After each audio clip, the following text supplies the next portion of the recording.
All right, ladies and gentlemen, welcome back to the channel. We are talking about the Denver Broncos.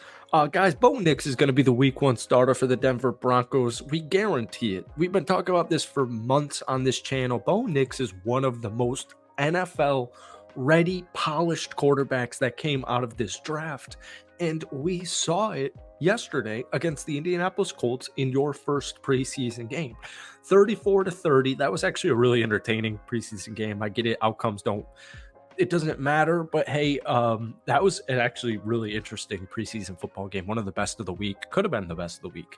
Anyways, guys, we finally saw Bo Nix in action, live reps, live game in a Denver Broncos uniform, and I think he did a phenomenal job. 15-21, 125 yards and a touchdown. Technically only just 6 yards per completion, and I know it did start off just a little bit shaky, but folks, trust me, or you don't need to trust me, just wait, be patient, because Bo Nix is about to have a phenomenal season. We talk about Denver all the time on this channel. Your win-loss is what, like 5.5? Your over-under on wins is literally like 5.5. You can deploy Zach freaking Wilson out there, Jarrett Stidham, Bo Nix. It doesn't matter. The Denver Broncos roster is a lot better than people think, especially that defense. That defensive line revamped. There's a lot of big bodies over there, and it's just a very slept-on team in general. But let them sleep. You guys will show them when the time is right. But anyways, folks, before we get back into this video, if you enjoy it, hit that like button, hit that sub button for daily NFL content. We post at least one Broncos video every single week. If you guys want to see that ramped up, let's try and get this video to 250 likes. But I want to hear from you down below. What do you think about Bo Nix? I think his mobility, I think he rushed for a first down. He had a couple of nice rushes, 3 carries, 17 yards. I just think he looked in control. I just think he looked, what's like a good word, poised, confident. I liked it a lot. I just don't really know how else to put it. We're going to see him start against my Green Bay Packers this upcoming week. He entered the preseason opener late in the first quarter, and his first 2 passes were incomplete. One of them was nearly interception. One of them could have easily been intercepted. And it was a 3rd and 10 near midfield. And just after the snap, Nix appeared to be in trouble. Pressure was coming from the right side. But guys, his 3rd throw of the game showcased exactly why he was drafted with the 12th overall pick. He scoots to his left, got enough time to turn his shoulders, and just whips a ball downfield to Courtland Sutton for a 22-yard gain. And from there on out, it was smooth sailing for Bo Nix. So 15-21, 125 yards once again was Bo Nix statistics. He only played 5 total drives.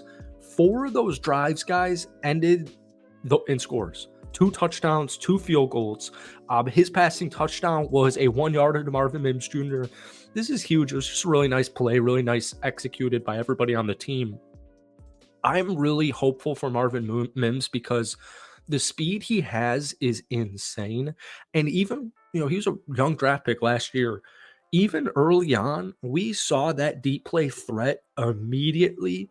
And they're like, guys, Bo Nix is the perfect freaking quarterback for Marvin Mims Jr., in my opinion. So it was really cool to see Marvin get that touchdown, and it's even cooler to be thrown by Bo Nix. The only drive that Bo Nix didn't score or nothing really happened was actually due to a fumble from Lucas Kroll on a clean catch, which is really unfortunate because the tight end room is a little bit, I don't want to say dicey, but there's a lot of question marks, and there's a lot of good question marks as well in that tight end room. But there's a lot of, young, intriguing guys in that room, and the Lucas Kroll fumble was definitely unfortunate. But nonetheless, Bo Nix, I think, did a really good job. Like I said, he's going to start next week's game at home against the Green Bay Packers. I don't think Green Bay's deploying any starters, or at least I do know Matt LaFleur said they're not deploying any, like Jordan Love's not playing in that football game. I don't know if any of their offensive starters will play. Defense, I don't know, even though I'm a Packers fan. I'll have to look into that. Jarrett Stidham, he was your starter for the football game, and don't be upset with his statistics because he went 4-7, 37 yards and an interception, but there were 2 false starts. I think he had 3 total penalties in his possession. I mean, it was crazy. There was taunting from Tim Patrick, which was also very cool to see Tim Patrick back in action. And then, like, on his second drive, so there were like 3 penalties on Jarrett Stidham's first drive. And then on his second drive, through to Samaje Perine, the dude bobbles it, and it turns into a freaking interception. I mean, Samaje Perine, I think, is literally about to get cut. I think he's literally about to get cut. The only reason he might not be is, first off, I mean, he's a good football player. I'm not trying to rag on Samaje. What I am saying is you have Javonte Williams, you just drafted Audric Estime, and then you have Jaleel McLaughlin.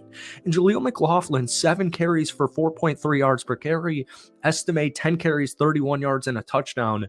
But he did have a fumble, all right? Audric had a fumble in the third quarter, and it was actually returned for a touchdown. So, not good. Samaje's the best receiving back in the room because he's a really good NFL player, and he's the best blocker in the running back room.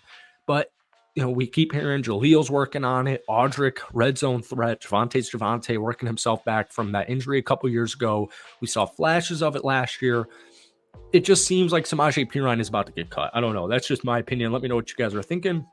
The Audric Estime one also interesting thing was he had 3 catches for 13 yards. Moving forward down the line, Jonah Ellis, the 3rd-round draft pick out of Utah, he had a really good debut, in my opinion. He had a nice pressure on, I think, Sam Ehlinger late in the second quarter, and he forced a pass that was actually intercepted. So Jonah Ellis had a really freaking good game, and I think that's just a really good example of the Denver Broncos, where you have Jonah Ellis, a backup linebacker, technically. On your defensive line, Zach Allen, one of the most underrated edge rushers in the league. DJ Jones, you bring in John Franklin Myers. That changes a freaking lot. This defense, the rush defense, was not great last year for the Denver Broncos. But, my point is, Cody Barton. Also, by the way, a lot of guys missed yesterday defensively due to injuries or what have you. So keep that in mind. And, it's just preseason game, so I don't think anyone's freaking out about the defense. I think we're more so just looking at specific players. Obviously, teams don't game plan for these games.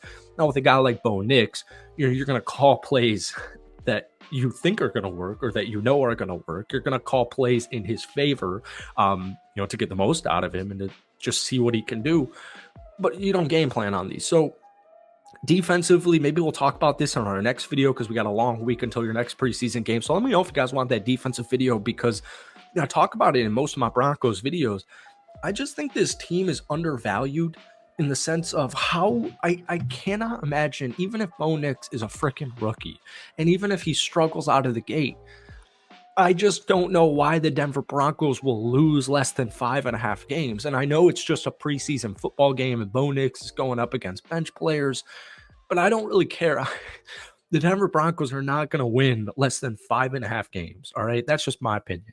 Let me know what you guys are thinking about the Broncos. Give me a grade rating for Bo Nix's preseason debut. Thank you for watching. Hit that like button, hit that sub button if you haven't already. Drop that comment down below, and we will see you in a couple of days. Peace.